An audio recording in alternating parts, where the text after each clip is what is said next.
A very warm welcome to all my dear students. आज की class में हम एक्टिविटी 4.7 पढ़ेंगे।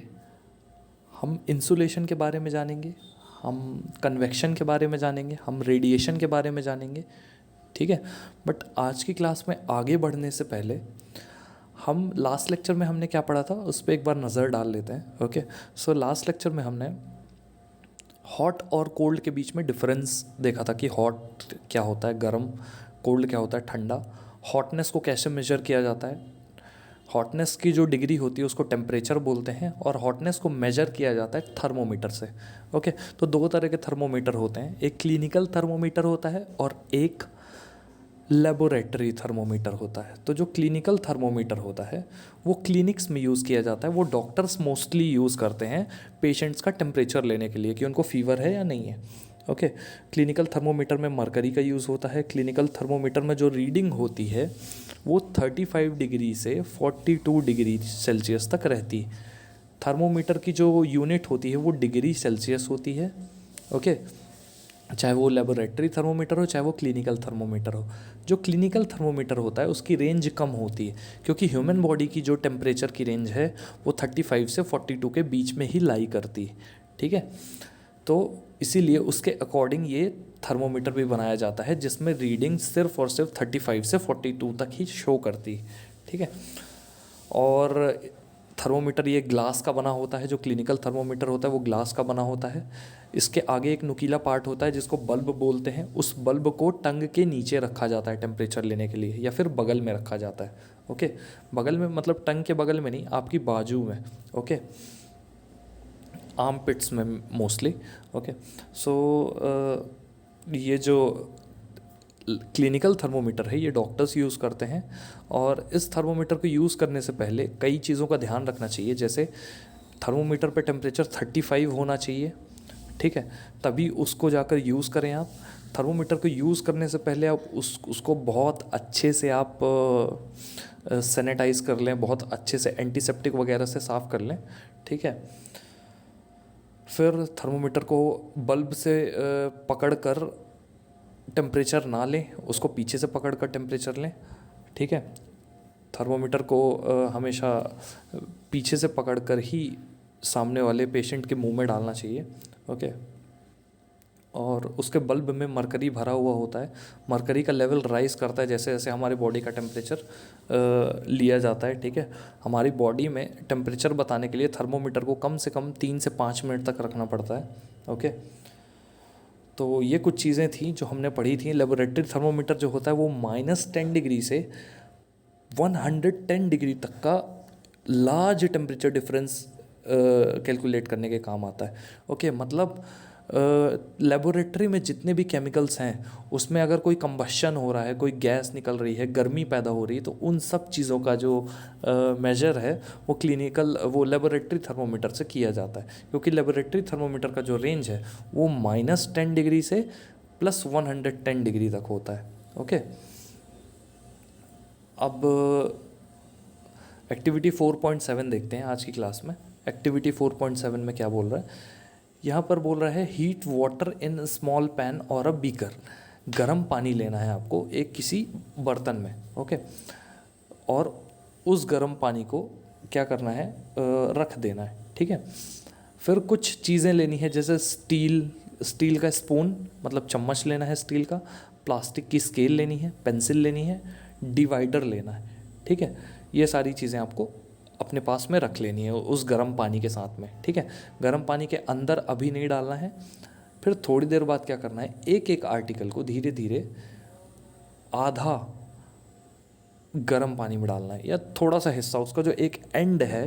बेसिकली अगर आप पहले चम्मच का यूज़ कर रहे हैं स्टील वाले, तो स्टील वाले चम्मच का थोड़ा सा जो हिस्सा है उसको आप गर्म पानी में डुबो कर रखिए।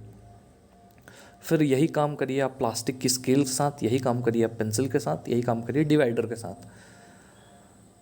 आप क्या नोटिस करेंगे, गर्म पानी में कुछ चीज़ों को रखने पर आपके हाथ में भी वो गर्मी फील होगी।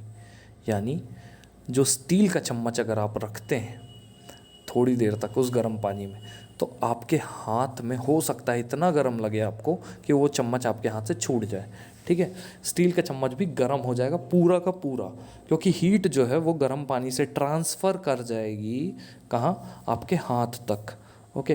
प्लास्टिक के स्केल में ऐसा नहीं होगा, पेंसिल में भी ऐसा नहीं होगा, डिवाइडर में हो जाएगा, ठीक है।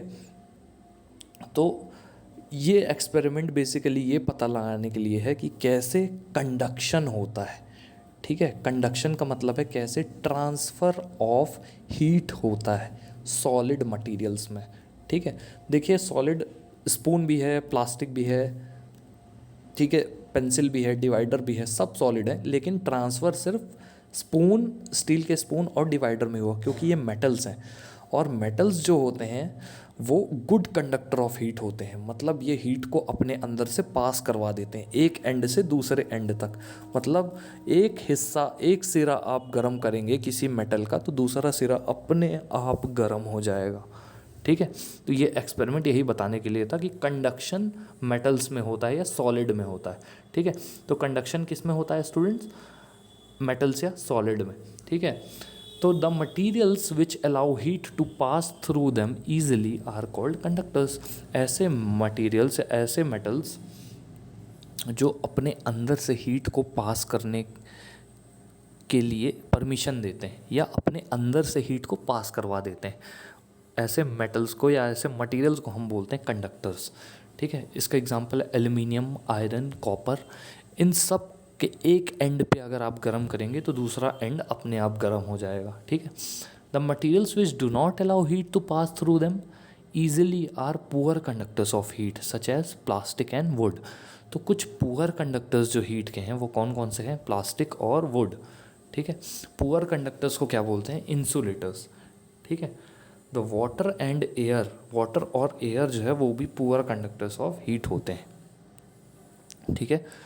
पानी और हवा दोनों हीट के पुअर कंडक्टर होते हैं, ठीक है।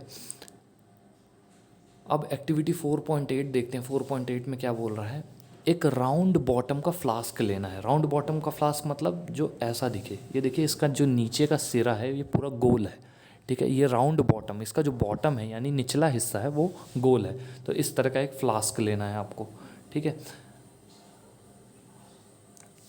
Fill it 2/3 with water. अब इस फ्लास्क को 2/3 पानी में रख देना है, ठीक है। आपको ये एक्सपेरिमेंट घर पे तो नहीं करना है, लेकिन स्कूल में कभी मौका मिलेगा तो मैं करके बताऊंगा, बस आप एक बार सुन लीजिए अच्छे से क्या करना है, ठीक है। राउंड बॉटम वाला फ्लास्क लेना है, इसको लगभग आधे से थोड़ा सा ज़्यादा, लगभग 2/3 हिस्से में पानी भर देना है, ठीक है। फिर उसको एक ट्राईपॉड पे रखना है। ट्राईपॉड मतलब क्या होता है, जिसके 3 पैर होते हैं, जैसे ये दिख रहा होगा आपको, ये स्टैंड जो होता है इसको ट्राईपॉड बोलते हैं, जिस पे कैमरा भी कभी कभी रखा जाता है। आपने देखा होगा कैमरे के लिए अलग से ट्राईपॉड आता है, ठीक है।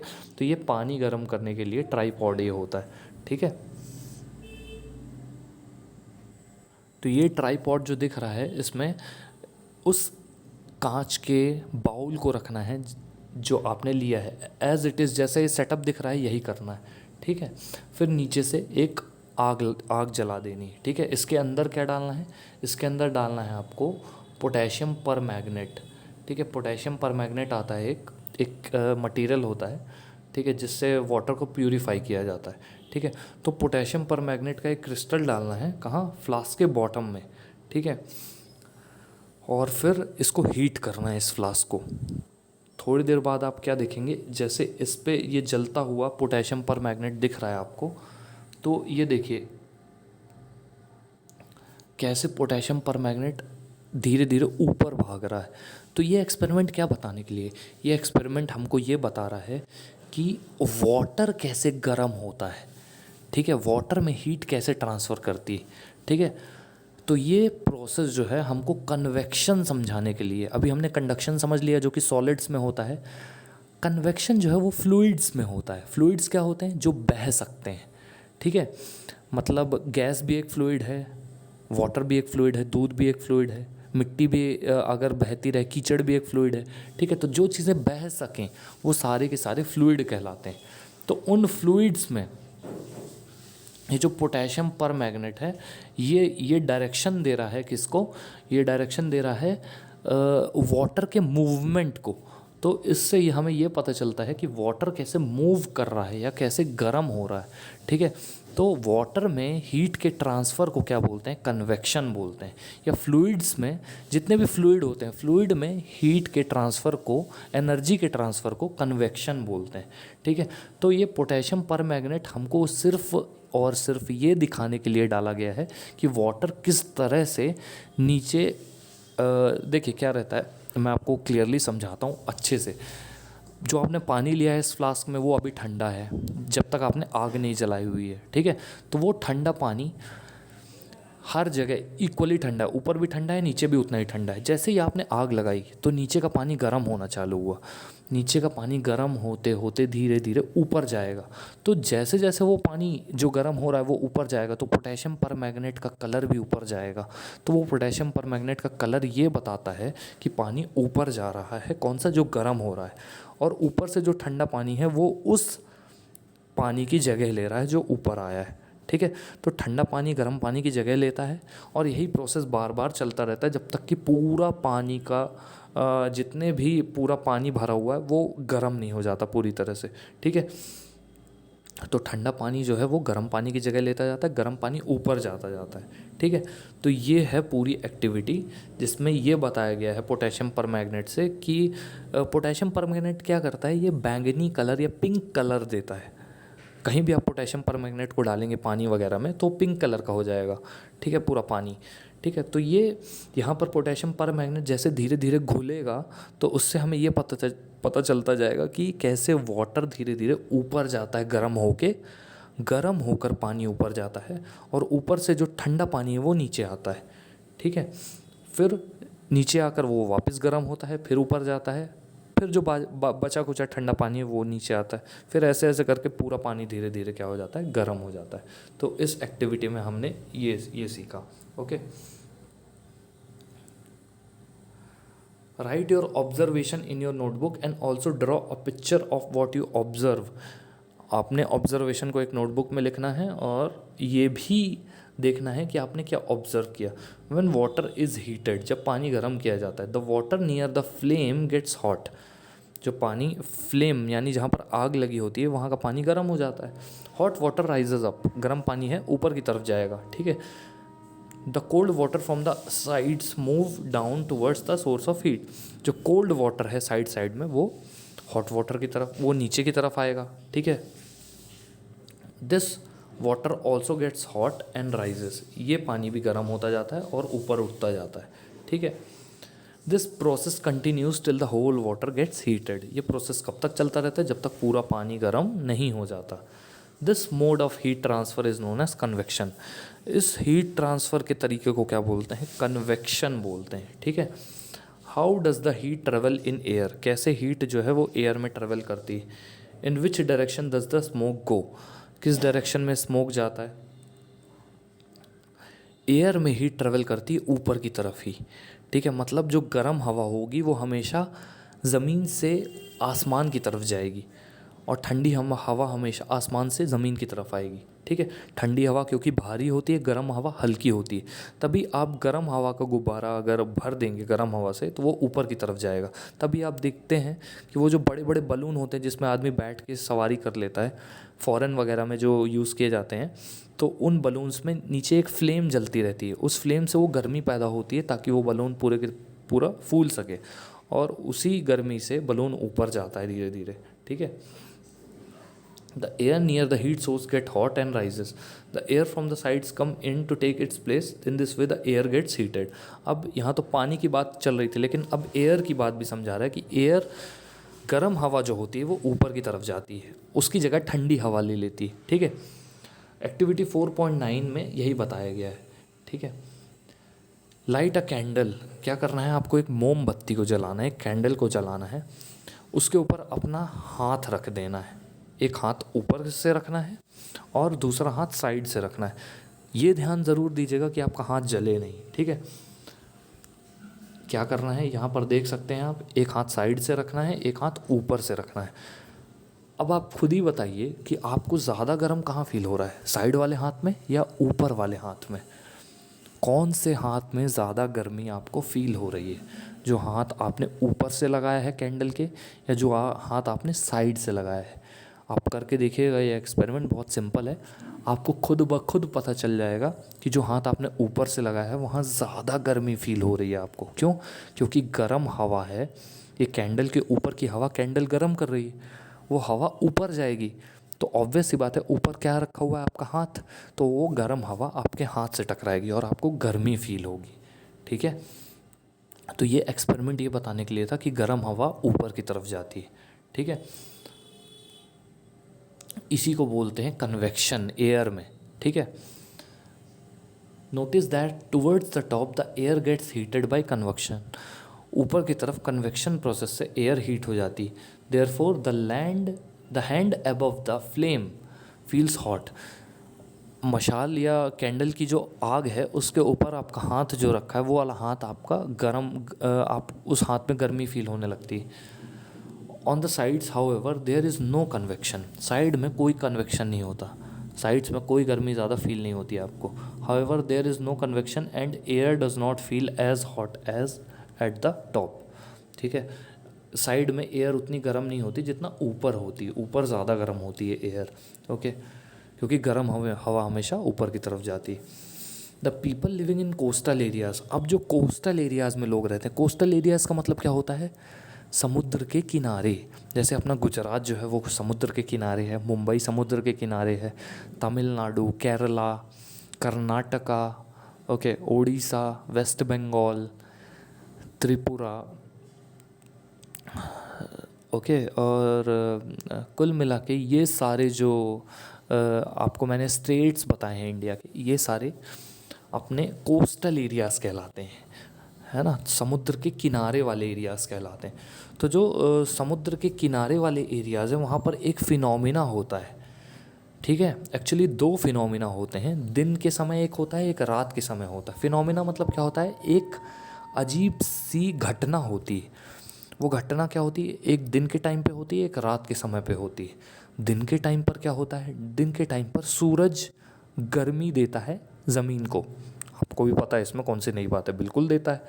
तो कोस्टल एरियाज़ में यानी समुद्र के तट में जो ज़मीन होती है, वो जब उस पर सूरज की रोशनी पड़ती है तो वो ज़मीन जल्दी गर्म हो जाती है, वो ज़मीन जल्दी गर्म हो जाती है। ठीक है, वो बहुत ज़्यादा गर्म होने लगती है।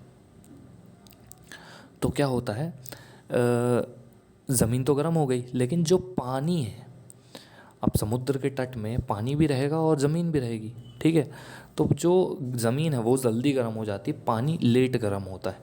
ठीक है, तो ज़मीन के ऊपर की जो एयर है, ज़मीन के ऊपर जो हवा मौजूद है, वो ज़मीन के गर्म होने से वो हवा भी गर्म हो जाती है, वो हवा ऊपर चली जाती है धीरे से। क्या हुआ? सूरज की रोशनी पड़ी ज़मीन में, ज़मीन के ऊपर की हवा गर्म हुई और वो हवा धीरे धीरे ऊपर जाने लगी। ठंडी हवा कहाँ बह रही है? समुद्र के ऊपर। वो ठंडी हवा ज़मीन की तरफ आ जाती है। क्यों? क्योंकि वो जगह खाली हो गई। क्यों खाली हो गई? क्योंकि गर्म हवा ऊपर चली गई। गर्म हवा ऊपर गई, गर्म हवा की जगह खाली हो गई और उसकी जगह किसने ले ली? ठंडी हवा ने ले ली। ठंडी हवा कहाँ से आ रही थी? सी से आ रही थी या समुद्र से आ रही थी। तो क्या होता है कि ज़मीन की जो हवा थी वो ऊपर चली गई आसमान में, तो ज़मीन के ऊपर की जगह खाली हो गई। उस जगह को भरने के लिए जो समुद्र से हवा है वो आई और उस जगह को समुद्र से आने वाली हवा ने भर दिया। तो आपने देखा कि हवा कहाँ से कहाँ आ रही है? समुद्र से लैंड की तरफ। तो इस हवा को बोलते हैं सी ब्रीज़। क्या बोलते हैं? इस ठंडी हवा को क्या बोलते हैं? सी ब्रीज़। ठीक है, तो गर्मियों के सीज़न में खासकर दिन के समय पे सी ब्रीज़ चलती है। ठीक है, रात में क्या होता है? रात में जस्ट उल्टा होता है। जो हमारा जो लैंड है यानी धरती है, जो हमारी समुद्र के किनारे वाली, जो समुद्र के किनारे वाली ज़मीन है जो कि दिन में जल्दी गर्म हो जा रही थी, वो जल्दी ठंडी भी हो जाती। ठीक है, वो जल्दी ठंडी भी हो जाती। तो सूरज की रोशनी तो पानी में भी पड़ रही थी, सूरज की रोशनी पानी में भी पड़ रही थी, लैंड में भी पड़ रही थी, हर जगह पड़ रही थी। तो जो पानी है वो देर से ठंडा होता है, ज़मीन जल्दी ठंडी हो जाती, ठीक है। तो रात में क्या होता है, ज़मीन जल्दी ठंडी हो जाती और जो लैंड है वो जल्दी ठंडा हो जाता है, और जो पानी है उसको टाइम लगता है ठंडा होने में, ठीक है। पानी को ठंडा होने में रात में टाइम लगता है। तो आप देख सकते हैं कि लैंड के ऊपर की जो हवा है वो ठंडी होगी, क्यों? क्योंकि लैंड जल्दी ठंडा हो गया, ठीक है। तो वो ठंडी हवा कहाँ से कहाँ मूव करेगी? अब जो सी के ऊपर गर्म हवा है वो ऊपर चली गई है, क्यों? क्योंकि सी लेट टाइम लगाता है, सी जो पानी है उसको टाइम लगता है ठंडा होने में, तो अभी वो गर्म है, ठीक है। तो उसके ऊपर की गर्म हवा ऊपर चली गई है, जैसा कि लैंड में हो रहा था, ठीक है। तो ठंडी हवा कहाँ से कहाँ मूव कर जाएगी? लैंड से लेकर सी में। तो दिन के समय ठंडी हवा मूव करती है सी से लैंड में, और जस्ट उल्टा होता है रात में। तो दिन में चलती है सी ब्रीज और रात में चलती है लैंड ब्रीज। अब आइए हम पढ़ते हैं कि क्या होता है, आपकी बुक में क्या लिखा हुआ है, ठीक है। The people living in the coastal areas, जो तटों के किनारे या कोस्ट के किनारे जो लोग रहते हैं, एक्सपीरियंस एन इंटरेस्टिंग फिनोमिना, एक बहुत ही इंटरेस्टिंग फिनोमिना एक्सपीरियंस करते हैं वो दिन में। During the day the land gets heated faster than the water, दिन में जो धरती है, जो लैंड है, वो जल्दी गर्म होता है पानी से, ठीक है। पानी देर से गर्म होता है। The air over the land becomes hotter, जो हवा लैंड के ऊपर रहती है वो गर्म होती जाती है। The air over the land becomes hotter और राइजेज अप, और वो ऊपर चली जाती है। तो जो हवा होती है लैंड के ऊपर वो गर्म होकर ऊपर चली जाती है। The cooler air from the sea rushes in towards the land to take its place, जो ठंडी हवा है कहाँ से? समुद्र से। वो किस तरफ आती है? लैंड की तरफ आती है और उसकी जगह ले लेती है। तो गर्म हवा कहाँ चली गई? लैंड से ऊपर की तरफ। ठंडी हवा सी से कहाँ आ गई? लैंड की तरफ। ये मैं आपको समझा चुका हूँ, ठीक है। The warm air from the land moves towards the sea to complete the cycle. अब जो गर्म हवा है, जो लैंड के ऊपर की गर्म हवा थी, वो कहाँ चली जाती है? सी की तरफ, और सी से जो ठंडी हवा है वो लैंड की तरफ आ जाती है, ठीक है। The air from the sea is called sea breeze. अब जो सी से, समुद्र से जो हवा आ रही लैंड की तरफ, उसको बोलते हैं sea breeze. To receive the cooler sea breeze the windows of the houses in the coastal areas are made to face the sea. अब इस सी ब्रीज को रिसीव करने के लिए, यानी इस ठंडी हवा को रिसीव करने के लिए जो घर बनाए जाते हैं कोस्टल एरियाज़ में, उनकी खिड़कियाँ समुद्र की तरफ होती हैं ताकि ठंडी हवा अंदर आ सके। At night it is exactly reverse, रात में ये रिवर्स हो जाता है। क्या होता है?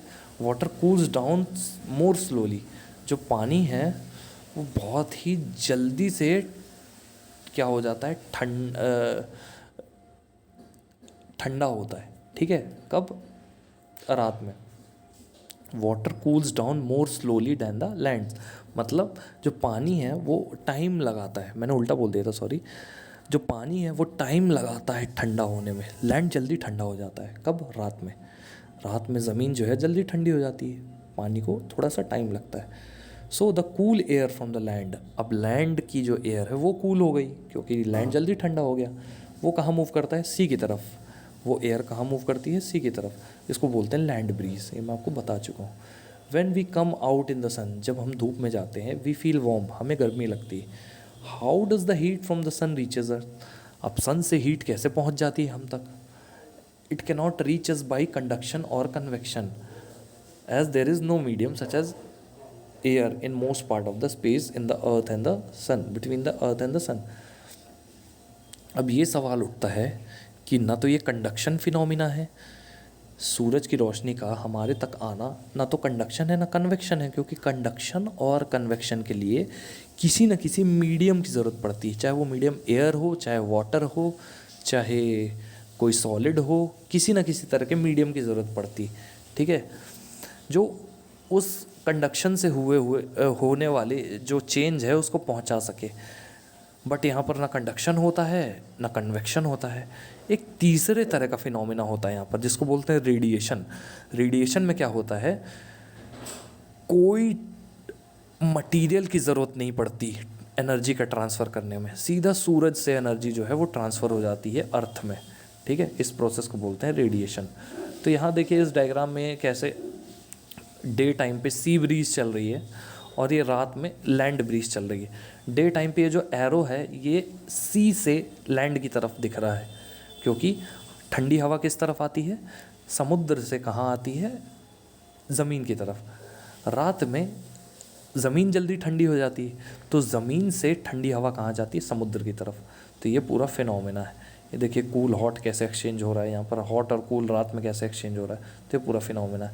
तो फ्रॉम द सन, अब हम रेडिएशन की बात करते हैं। From the sun the heat comes to us by another process known as radiation. Sun से जो हीट हमें मिलती है वो किस प्रोसेस से मिलती है, रेडिएशन प्रोसेस से मिलती है। The transfer of heat by radiation does not require any medium. एक बात ध्यान रखिएगा, कंडक्शन से, यानी जो हम स्टील वगैरह लोहे का मटेरियल या सॉलिड मटेरियल गर्म करते हैं तो एक एंड से दूसरे एंड में गर्मी पहुंच जाती है, इसको कंडक्शन बोलते हैं। कन्वेक्शन में क्या होता है, फ्लूइड वगैरह हम गर्म करते हैं, पानी हो गया, एयर हो गया, ये हम गर्म करते हैं तो एक पार्टिकल दूसरे पार्टिकल को गर्मी दे देता है, ठीक है। ये तो हो गया क्या, कन्वेक्शन। रेडिएशन में डायरेक्टली एनर्जी कहाँ से आ जाती, सूरज से अर्थ तक। The transfer of heat bye radiation does not require any medium. यहाँ पर कोई भी मीडियम की ज़रूरत नहीं पड़ती रेडिएशन में, ठीक है। और कंडक्शन और कन्वेक्शन में मीडियम की ज़रूरत पड़ती है, ठीक है। It can take place whether a medium is present और नॉट। इसका मैं आपको एग्जांपल देता हूँ।